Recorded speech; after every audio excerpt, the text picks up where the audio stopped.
আসবো দিব্যশঙ্কর ভট্টাচার্য নিট পরীক্ষার্থী, আমার সঙ্গে সজল বিশ্বাস আরও এক চিকিৎসক জয়েন করেছেন। সজলবাবু, আপনাকেও স্বাগত। আমি আসছি আপনার কাছে। দিব্যশঙ্কর, আমি আপনার কাছে আসছি। আপনি একজন পরীক্ষার্থী, আপনার মাধ্যমে বোঝার চেষ্টা করছি এই মুহূর্তে আপনাদের মনে কী চলছে, আপনারা কী ভাবছেন?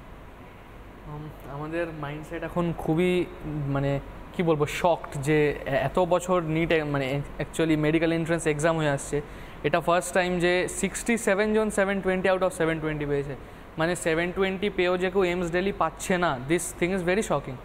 তো আমরা আমাদের নিট পরীক্ষার্থীদের এখন অবশ্যই চাপে আছি যে আবার রিনিট হবে নাকি, হলে কবে হবে, কতদিনের নোটিশে হবে।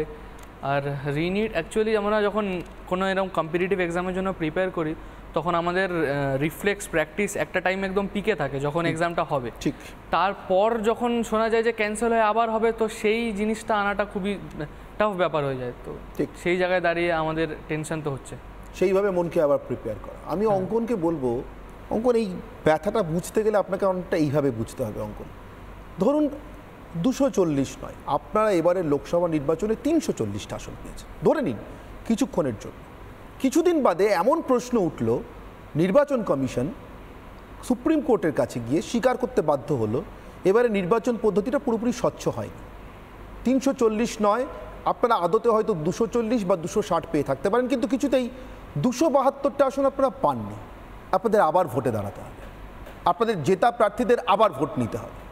আমার মনে হয় একমাত্র এমন একটা পরিস্থিতি হলেই বোধহয় দেশের নেতারা দলমত নির্বিশেষে বুঝতে পারবেন একজন পরীক্ষার্থীর মনের কষ্টটা কোথায়। অঙ্কন, আপনি বুঝতে পারছেন? রাজনীতির যে আপনি একটা অ্যাঙ্গেল থেকে ব্যাখ্যা দিলেন, আমি নিজেও একজন এখনও ছাত্র, এই ভারতীয় শিক্ষা ব্যবস্থার সাথে যুক্ত। আমিও নিজে নেট কোয়ালিফাই করেছি এবং এদের জায়গাটা, দিব্যশঙ্করদের জায়গাটাতে নিজেকে বসাতে আমি খুব স্বচ্ছন্দে পারছি। যদি আমাকে আজকে হঠাৎ করে বলা হয় যে আমি নেট কোয়ালিফাইড হওয়ার পর আমার সেই বছরের পরীক্ষাটা বাতিল হয়েছে, তাহলে আমাকে আবার যদি আজকে পরীক্ষায় বসতে হয়, সেই যে একটি মনস্তাত্ত্বিক চাপ, সেই যে একটা মানসিক অবস্থান, সেটা কোন পর্যায়ে পৌঁছতে পারে সেটা আমি ছাত্র হিসেবে বুঝতে পারছি। এবং এর কোনো এই যে ঘটনাটা ঘটেছে, নিটের মতো বা ইউজিসি নেটের মতো পরীক্ষায় এই ধরনের গাফিলতি, এই ধরনের ত্রুটি, এই ধরনের দুর্নীতি যাই বলুন না কেন, সেটাকে কোনো মতেই রাজনীতির রং ভুলে বলুন বা ভারতীয় জনতা পার্টির একজন ছোট্ট রাজনৈতিক কর্মী হিসেবে বলুন, আমি অন্তত এটা মেনে নিতে পারছি না। এখন এটা যেটা বুঝতে হবে যে একটা পুরো সিস্টেমটাকে আপনাকে, এই যে ধরুন আপনি বলছেন এনটিএকে যখন আপনি এখানে পুরোপুরি স্বাধীনতা দিচ্ছেন, তখন আপনাকেও কিন্তু সেই জায়গাতে দাঁড়িয়ে এনটিএর কন্ট্রোলিং অথরিটির জায়গাতে বসে এই দায়িত্বজ্ঞান সহকারে এই পুরো বিষয়টা মনিটরিং করতে হবে যে কেন অন্যান্য জায়গা থেকে একটার পর একটা প্রশ্ন ফাঁসের মতো ঘটনা ঘটে যাচ্ছে।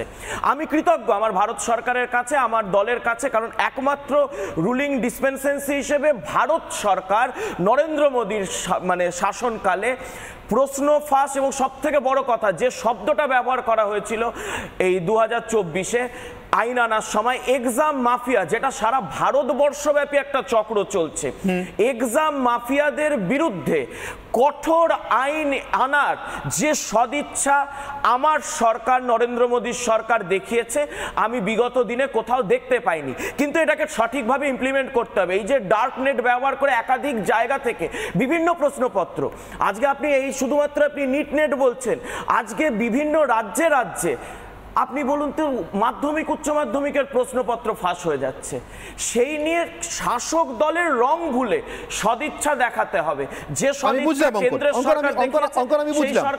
সদিচ্ছার বিভিন্ন রাজ্য, কিন্তু আমার একটা খুব সোজাসুজি প্রশ্ন। হ্যাঁ বলুন। সেই প্রশ্নটা হচ্ছে, সতীদাহ প্রথা এদেশে অনেক দিন আগে বন্ধ হয়ে গেছে। হ্যাঁ, ব্রিটিশরা দেশে থাকতে বন্ধ হয়ে গেছিল। তারপরে 80-র দশকে, গত শতকে আমরা যে রূপ কানোয়ারকে সতী হতে দেখেছি, তাকে আপনি কি বলবেন? আইন তো ছিল। এখানে সবসময় যে প্রশ্নটা সব থেকে বড় হয়ে দাঁড়ায়, যারা যারা যারা যারা শাসন করছেন, সতীদাহ বন্ধ করার আইন তো ছিল, কিন্তু তাও তো সতী হতে হয়েছে রূপ কানোয়ারকে। বড় হয়ে দাঁড়ায় এই প্রশ্নটা, যিনি শাসন করছেন তার ভিজিলেন্স। এনটিএ আছে, অবশ্যই আছে। আমাদের পশ্চিমবঙ্গে একসময় জেকসাপ ছিল। শতরূপরা যখন পড়াশোনা করেছেন তখন তো ছিল নিশ্চিতভাবে, তখন আলাদা করে জয়েন্ট এক্সামিনেশন হতো রাজ্যগুলোতে, ইঞ্জিনিয়ারিং ডাক্তারের জন্য একসাথেই হতো। প্রশ্ন হচ্ছে, কাউকে একটা দিয়ে দিলাম, সে গোটা ব্যবস্থাটা দেখভাল করছে, মানে কি ভগবানের হাতে ছেড়ে দিলাম? না, আমি তো এটাই বললাম। ধর্মেন্দ্র প্রধানের দায় স্বীকারে কি গোটা বিষয়টা শেষ হয়ে যায়? না না, দায় স্বীকারের থেকেও বড় কথা, যে 3 মাসের মধ্যে এই ঘটনাটা ঘটেছে, তখন মডেল কোড অফ কন্ডাক্ট লাগু ছিল, তখন প্রত্যক্ষ নজরদারি মন্ত্রিসভার কিংবা সংশ্লিষ্ট মন্ত্রীর সংশ্লিষ্ট দফতরের ওপর ছিল না। আমরা এটাকে অজুহাত হিসেবে দেখছি না, আমরা অজুহাত দিতেই পারতাম, এই অজুহাত আমরা তবুও এই দায়ভারটা গ্রহণ করছি। কিন্তু আমার কথা হচ্ছে, আমার সরকার, আমার শাসক দল যে সদিচ্ছাটা দেখাচ্ছে, যে দায়টা গ্রহণ করছে, সেই দায় গ্রহণটা সব দলকে, সব সরকারকে করতে হবে। বুঝলাম, কিন্তু কিন্তু কিন্তু আপাতত আমি অঙ্কন ঠিক যেভাবে এখানে যখন এসএসসি দুর্নীতি নিয়ে, শিক্ষা দুর্নীতি নিয়ে কথা বলেছি, তখন যেরকম আমি ব্যাপমের কথা উঠেছে, আমি আপত্তি করিনি, কিন্তু আমি বারবার বলেছি যারা কথা বলতে আসছেন তারা পশ্চিমবঙ্গের সমস্যাটার কথা আগে বলুন। এখন গোটা দেশের সমস্যা, নিশ্চিতভাবে পশ্চিমবঙ্গের চাকরি চুরিকেও তো সমর্থন করছি না, আমরা সব থেকে বেশি তো এখানে শো করেছি সেটা নিয়ে। কিন্তু আজকের দিনে দাঁড়িয়ে আমি এই কথাটাকে কিছুতে অস্বীকার করতে পারি না যে আমাদের প্রাণের ভার যাত্রার হাতে তুলে দেওয়া যায় না, টাকার বিনিময়ে বিক্রি করা যায় না। শতরূপ কোনো অবস্থাতেই কি আপনার মনে হয় এই দিব্যশঙ্কর ভট্টাচার্য নিট পরীক্ষার্থী, আমার সঙ্গে সজল বিশ্বাস আরও এক চিকিৎসক জয়েন করেছেন। সজলবাবু, আপনাকেও স্বাগত। আমি আসছি আপনার কাছে। দিব্যশঙ্কর, আমি আপনার কাছে আসছি, আপনি একজন পরীক্ষার্থী, আপনার মাধ্যমে বোঝার চেষ্টা করছি এই মুহূর্তে আপনাদের মনে কী চলছে, আপনারা কী ভাবছেন? আমাদের মাইন্ডসেট এখন খুবই মানে কি বলবো, শকড যে এত বছর নিট মানে অ্যাকচুয়ালি মেডিকেল এন্ট্রান্স এক্সাম হয়ে আসছে, এটা ফার্স্ট টাইম যে 67 জন 720 আউট অফ 720 পেয়েছে। মানে 720 পেয়েও যে কেউ এইমস দিল্লি পাচ্ছে না, this thing is very shocking. তো আমরা আমাদের নিট পরীক্ষার্থীদের এখন অবশ্যই চাপে আছি যে আবার রিনিট হবে নাকি, হলে কবে হবে, কতদিনের নোটিশে হবে। আর রিনিট অ্যাকচুয়ালি আমরা যখন কোনো এরকম কম্পিটিটিভ এক্সামের জন্য প্রিপেয়ার করি, তখন আমাদের রিফ্লেক্স প্র্যাকটিস একটা টাইম একদম পিকে থাকে যখন এক্সামটা হবে। ঠিক, তারপর যখন শোনা যায় যে ক্যান্সেল হয়ে আবার হবে, তো সেই জিনিসটা আনাটা খুবই টাফ ব্যাপার হয়ে যায়। তো ঠিক সেই জায়গায় দাঁড়িয়ে আমাদের টেনশন তো হচ্ছে, সেইভাবে মনকে আবার প্রিপেয়ার করা। আমি অঙ্কনকে বলবো, অঙ্কন এই ব্যথাটা বুঝতে গেলে আপনাকে অনেকটা এইভাবে বুঝতে হবে। অঙ্কন ধরুন 240 নয়, আপনারা এবারে লোকসভা নির্বাচনে 340টা আসন পেয়েছেন, ধরে নিন কিছুক্ষণের জন্য। কিছুদিন বাদে এমন প্রশ্ন উঠল, নির্বাচন কমিশন সুপ্রিম কোর্টের কাছে গিয়ে স্বীকার করতে বাধ্য হলো এবারে নির্বাচন পদ্ধতিটা পুরোপুরি স্বচ্ছ হয়নি। 340 নয়, আপনারা আদতে হয়তো 240 বা 260 পেয়ে থাকতে পারেন, কিন্তু কিছুতেই 272টা আসন আপনারা পাননি। আপনাদের আবার ভোটে দাঁড়াতে হবে, আপনাদের জেতা প্রার্থীদের আবার ভোট নিতে হবে।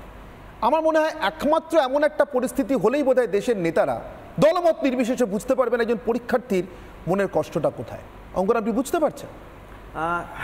রাজনীতির যে আপনি একটা অ্যাঙ্গেল থেকে ব্যাখ্যা দিলেন, আমি নিজেও একজন এখনও ছাত্র, এই ভারতীয় শিক্ষা ব্যবস্থার সাথে যুক্ত, আমিও নিজে নেট কোয়ালিফাই করেছি এবং এদের জায়গাটা, দিব্যশঙ্করদের জায়গাটাতে নিজেকে বসাতে আমি খুব মানে স্বচ্ছন্দে পারছি। যদি আমাকে আজকে হঠাৎ করে বলা হয় যে আমি নেট কোয়ালিফাইড হওয়ার পর আমার সেই বছরের পরীক্ষাটা বাতিল হয়েছে, তাহলে আমাকে আবার যদি আজকে পরীক্ষায় বসতে হয়, সেই যে একটি মনস্তাত্ত্বিক চাপ, সেই যে একটা মানে মানসিক অবস্থান, সেটা কোন পর্যায়ে পৌঁছতে পারে সেটা আমি ছাত্র হিসেবে বুঝতে পারছি। এবং এর কোনো মানে এই যে ঘটনাটা ঘটেছে, মানে নিটের মতো বা ইউজিসি নেটের মতো পরীক্ষায় এই ধরনের গাফিলতি, এই ধরনের মানে ত্রুটি, এই ধরনের দুর্নীতি যাই বলুন না কেন, সেটাকে কোনো মতেই মানে রাজনীতির রং ভুলে বলুন বা ভারতীয় জনতা পার্টির একজন ছোট্ট রাজনৈতিক কর্মী হিসেবে বলুন, আমি অন্তত এটা মেনে নিতে পারছি না।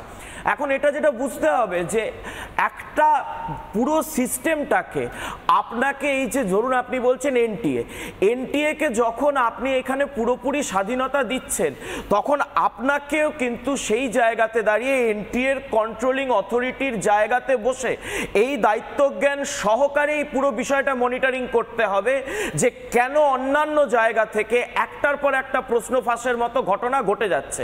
আমি কৃতজ্ঞ আমার ভারত সরকারের কাছে, আমার দলের কাছে, কারণ একমাত্র রুলিং ডিসপেন্সেন্সি হিসেবে ভারত সরকার নরেন্দ্র মোদীর মানে শাসনকালে প্রশ্ন ফাঁস এবং সব থেকে বড় কথা যে শব্দটা ব্যবহার করা হয়েছিল এই 2024-এ, আইন আনার সময় এক্সাম মাফিয়া, যেটা সারা ভারতবর্ষব্যাপী একটা চক্র চলছে, এক্সাম মাফিয়াদের বিরুদ্ধে কঠোর আইন আনার যে সদিচ্ছা আমার সরকার, নরেন্দ্র মোদীর সরকার দেখিয়েছে, আমি বিগত দিনে কোথাও দেখতে পাইনি। কিন্তু এটাকে সঠিকভাবে ইমপ্লিমেন্ট করতে হবে। এই যে ডার্ক নেট ব্যবহার করে একাধিক জায়গা থেকে বিভিন্ন প্রশ্নপত্র, আজকে আপনি এই শুধুমাত্র আপনি নিট নেট বলছেন, আজকে বিভিন্ন রাজ্যে রাজ্যে আপনি বলুন তো মাধ্যমিক উচ্চ মাধ্যমিকের প্রশ্নপত্র ফাঁস হয়ে যাচ্ছে।